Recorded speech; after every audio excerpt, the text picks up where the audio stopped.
Alright, greetings people from Second Life and YouTubers and whatnot. We are going to demonstrate to you today the spider mech I've been working on, known as Steve.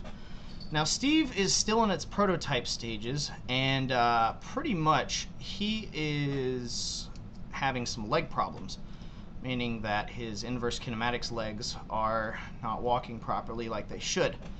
But point is, we're going to show you the physics engine more than anything else. So we have two assistants here, and they are going to hop in the back to basically demonstrate how the passenger system works, as well as what the viewport looks like.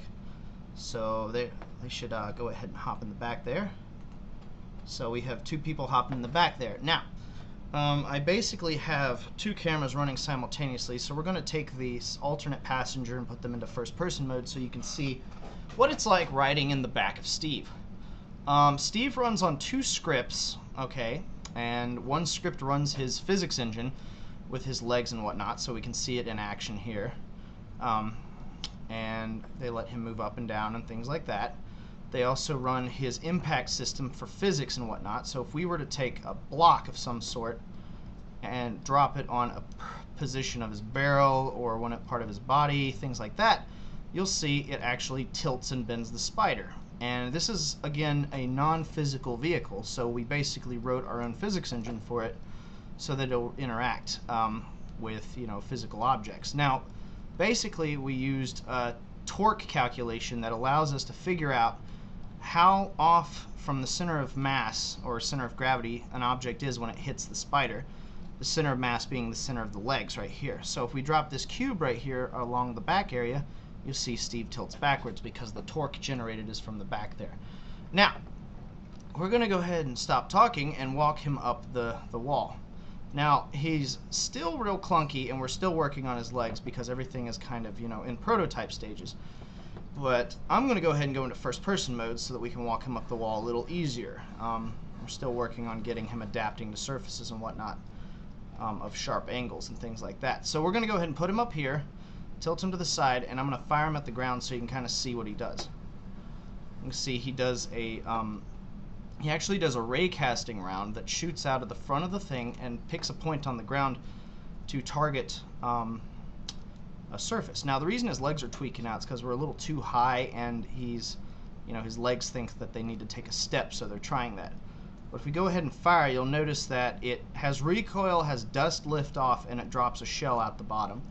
Also, it puts a decal on the ground, which is, kind of flickering due to the fact that it's, really close to the ground and we're having Z fighting issues, yada, yada, yada. But let's go ahead and let's take him on up this wall so that you can kind of see what he can really do. Alright, this guy is a mesh object, of course, and we only have like 2 or 3 maps on him, which isn't too much, but I'm going to show you what happens when you pop one of his legs off. You'll see gravity kicks in and he starts dropping, see? So if we rotate him around, he can regain that foothold. Now, remember again, this is a non-physical vehicle, so we are writing the physics engine from scratch. What I'm going to do is I'm going to show you how his rope system works. So you come up, point the back here to something, and you press F2 right now, and you'll notice that well, it looks like he actually hit him. I don't know what he hit. Let's see what he hit. He raycasted into something he wasn't supposed to. There we go. Alright, so now you can see he's attached to the wall. Now, anytime he comes off of the wall, he's going to basically swing from his rope. Now, this is a very buggy situation, so we're going to try and take it nice and smooth. Alright, there we go. You can see he's actually detached from the wall, and now his rope physics are kicking into place. Now, while he's on rope, we can actually tilt him forwards or backwards using the back or forwards key. His feet look a little clunky right now because we don't have any default positions for them whenever he's on rope, so that will be fixed in the final release. But if you notice on our alternate camera here, which I'm going to look around inside the bay, you'll see that we got this really cool, it's a really cool perspective being inside the bay. Now, what I'm going to do is I'm going to start him swinging. All right. Now, if you notice, the physics engine is kicking in like it should naturally, and it's starting to pull him up. Because basically, the way that this rope tilt works is it thinks that the rope is up here around the top of the spider, and it causes a backwards torque. So that backwards torque allows it to naturally pull the spider backwards like so. So if we start swinging him back and forwards like this, you'll notice that it actually will swing like that. All right, now while we're swinging on rope, I can go ahead and click on this top piece here, and you'll notice that it actually opens up while I'm on here, and I'm going to go ahead and just hop out of him with him running. You'll notice that he is still swinging naturally from the physics engine the way it should be. Now, if we were to hit him with something while he was actually floating in the air there, like a rock or something, or a cube, he will react to the cube like he should naturally. So watch this. Let's hit him with something. See how he's taking the impact from the cube and he's starting to torque and swing using the rope physics? You'll see that he has actually got a semi-sturdy physics engine. We're still working on cleaning up mass differences and stuff like that to make sure that everything lines up properly. But overall, you'll notice that you can sit in the back there on the side screen, and he can take impacts from bullets and other things while you're in combat. Now, he also has a set of machine guns up here, which are currently in a kind of prototype stage. They don't really do anything other than look funny. But these guys right here are actually target leading turrets that basically will target onto an object that you want to shoot at and shoot ahead of it so that it'll lead the velocity of the current object that you're targeting. And that basically allows the bullets to always hit your target. All right, so this guy is kind of a titan of a tank, really. There's only should be like 1 or 2 of them on the battlefield, really, at any given time, because they're kind of overkill. But it wasn't really about overkill. It was about learning how to, do some really cool stuff. So we're going to go ahead and tilt this guy back a little bit, all right? And then we're going to drop him down closer to the ground. All right. And his feet will see the ground and will automatically adapt. And we turn the rope off and he's back on the ground, as you can see. All right. Now, the next thing we're going to show you is his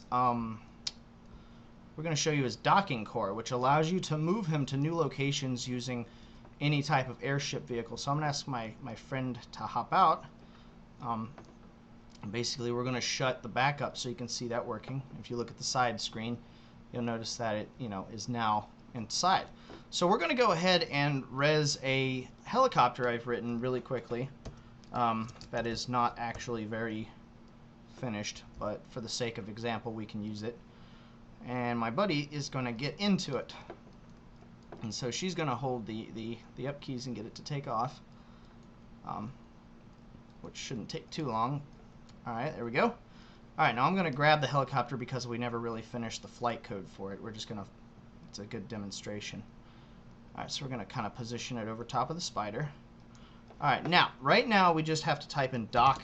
Later on we'll do something a lot better. But if you notice, Steve, our spider, has now taken on a new physics engine that allows him to react to the torque changes or the velocity changes of the helicopter. And you'll see that he swings left and right and forwards and backwards and keeps up with the spider keeps up with the helicopter as he moves in different directions. Now I'm going to go ahead and open the back of Steve, and you'll see in our side screen what it looks like to be hanging out of Steve. Alright, now typically we would drop him off at this altitude and let him naturally grab the ground, but right now our fall physics are kind of clunky at the moment, and it's better to not let him drop from too great of a height. So I'm going to go ahead and drop him back down here. Now if you want to see what it looks like in first person mode, we basically have it set up in here so you can kind of look out while the helicopter moves it and whatnot. But basically, we'll go ahead and drop the helicopter back down, so I'm going to go ahead and grab it again. And sorry if there's any bugs or glitches or lag, that's just Fraps being funny. But we're going to go ahead and type detach, which is going to cause Steve to detach and put his legs out again and find the ground. And now his anchor points have vanished. Now the person on the right here can actually go ahead and just hop out, and they will have pretty much, no problems hopping out. Now the back here is basically non-physical right now because we don't want to waste any physics on this guy right now. Currently, the land impact on him is 76, which is probably going to go down a little bit. And that spam is a alert message from the helicopter due to its turn stuff. But anyway, the point is, basically Steve can be picked up, dropped off, and climb up walls and whatnot and driven, this little red block up here represents whether or not he's in public and private mode. You just click on it to make it public for your friends to drive and check out, or you click on it and make it private so that nobody can drive on it. Now, another thing he can do is, let's say you're in a cool battle and you kind of want to get a defensive position. You can basically drop him down really low and then double tap down, and that gives him kind of a defensive mode, as you can see. And if you go into first person mode, as you can see, there's no limits. You can pretty much tilt it whatever direction you want, but you can see that he basically has a defensive mode that he can fire at stuff. Alright, now the other cool little thing he has, which might break him, so we'll see what happens. Like I said, his air physics aren't very good, so we're just going to drop him over here and see what happens. And if he breaks, I'll just re-res another one, but you get the main concept. If you double tap up, it causes him to jump like this. And as you can see, he barely caught himself, so that is still being worked on. Other than that, you can see that he basically handles like no vehicle you've ever seen before. And the main inspiration for this concept was to recreate a friend of mine named Nexy's six-legged spider mech, which operates kind of like this, but didn't quite have the ability to use gravity or hang from anything or swing or be docked and stuff like that. So the idea was to create a weaponized vehicle that basically could do all kinds of fun stuff. Now you can sit up to 6 people in the back here after there's a pilot that's been setting up in the front. Each one of these has 3 pads on it, as you can see, 3 little pads. And you can sit in the back and hang out while the pilot just drives him around all over crazy things. In the future version, we're going to have automatic headlights that basically react to the sim. Other than that, there's a really, really powerful HUD that comes with him that allows you to drag overlaid targets onto the world that will follow the point, and it will also target other players. Now, we don't have that in the beta grid right now because, as you can see, we are still in testing environments, but once we do, it'll allow you to do pretty much anything you want with the vehicle. And this is not the final paint job. This black surface with scratches is kind of sort of what he'll look like. The final version will have multiple paint jobs that you can select from, and if you notice when he fires, his cannon kind of glows. It creates kind of a fun little effect there. But this is Gearwolf Studios' latest project. It's Steve the Spider Mech, and we hope you guys like him. He'll have 3 different flavors. He'll have a normal edition, which will be fairly cheap. He'll have a special edition, which is a little bit more, and then he'll have a limited edition. So the basic edition is about 1,500 linden. The special edition should be about 2,500, and the limited will be 3,000. So grab yourself a copy.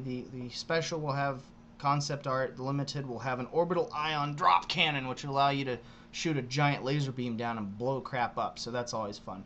Anyway, thanks for joining us, and we figured we'd update you guys on what's going on in the Gearwolf world. Catch you later.